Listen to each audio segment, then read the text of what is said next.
Good afternoon mga idol at magluluto tayo ng ginataan na tulingan. Yan ay sinaing muna natin sa gata mga idol.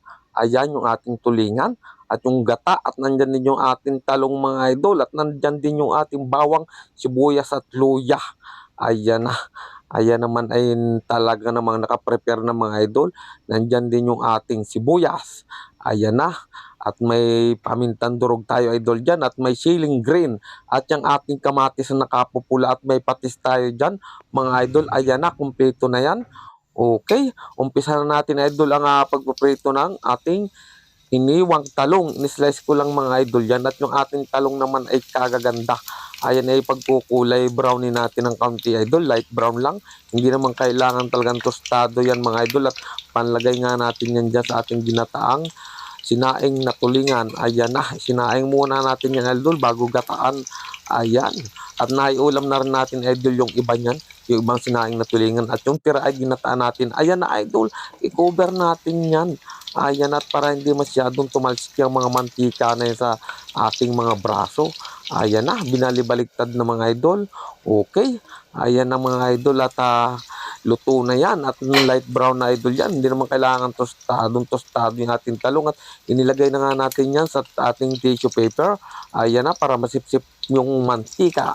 Ayan na, para wala masyadong mantika yung mga idol. Okay, at isinunod na nga natin idol iprito yung ating maliliit na sinaing na tulingan. Ayan na, maliliit nga lang idol yan pero napakasarap niyan pag yan ay ating ginataan. Okay, ayan na, at talagang hindi, medyo natosta mga idol pero kailangan na hindi masyadong tostado. Ayan na, medyo napabayaan ni Kuya Nelson pero okay lang yan idol. Maganda nga yan at hindi madudurog. Ayan, okay, ayan na, at talaga namang yung isang salang natin idol yan ay pangalawang salang natin. Yan naman hindi natin lahat gagataan at siyempre magtitira tayo dyan ng pang-ulam ng ating mga bata na hindi mahilig sa gata. Sausaw lang na ketchup. Ayan na, inisa-isa na. Okay mga idol, at nilinis natin yung ating lutuan kasi naglagay tayo ng bagong mantika dyan. At iuunahin natin mga idol yung ating luya. Ayan, may luya tayong ilalagay dyan. Ayan, ganyan ako magluto ng tulingan. Okay, isunod natin yung ating bawang. Ayan na, ganyan ang ginagawa natin idol. Nagagata tayo ng sinaing na tulingan.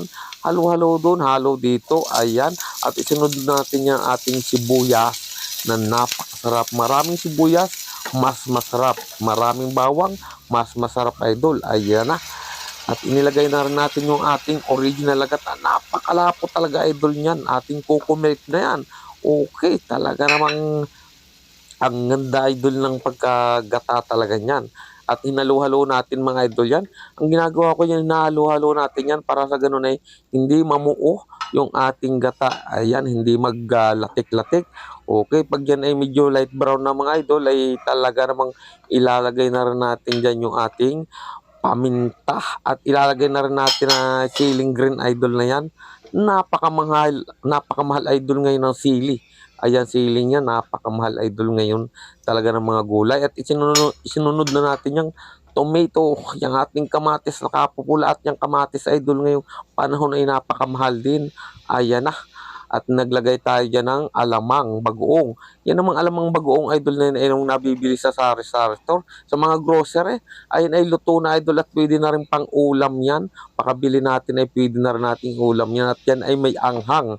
Yung ating binili nga alamang, bagoong alamang na yan mga idol. Ayan na, halo-haloin lang natin para mag-mix niya sa ating gata. Okay. Talaga namang napakalapot ng ating gata. Nasusure ko na malapot din yung ating ginataang sinaing na tulingan. Ayan na. At nakikita nang naglalapot na. At isusunod na rin natin idol yung patis. Ayan, naglalagay tayo idol ng patis dyan. At talagang mga 2 kutsara idol yan. Yan depende sa panlasa natin. Pag matabang, pwedeng dagdagan. Ayan, pag maalat, yun ang mahirap. Kaya alalay lang ang paglalagay. Okay, at isunod na rin natin yung ating pritong maliliit na tulingan. Ayan, sinaing muna natin yan. Maliliit na tulingan na yan. Ayan na. Ayan idol ay may kamyas ang ginawa ko sa pagsaing yan. Okay, at inisa-isa na ni Kuya Nelson. Ay grabe, napakabango ng mga idol. Ayan, at yan ay malapit na mga luto at inilagay ko na rin yung ating pritong talong. Ayan, yung talong natin idol, iprinito natin yan ng bahagya. At napakadali ng maluto idol niyan. At yan ay luto na. Pwede na nga pang ulam idol yan talong niya. Sausaw mo lang sa tuyo at kalamansi. Okay na yan. Ayan na. At nagkukulay brown na yung ating gata. Ibig sabihin mga idol yan, malapit na yang maluto. Okay. Ayan, at kung nagustuhan naman nyo idol yung aking pagluluto ay pakipollow naman si Kuya Nelson at pakishare na rin. Ayan na, at malapit ng maluto yan idol. Okay, thank you for watching mga idol. At luto na ang ating ginataang tulingan. Ayan na, luto na yan mga idol.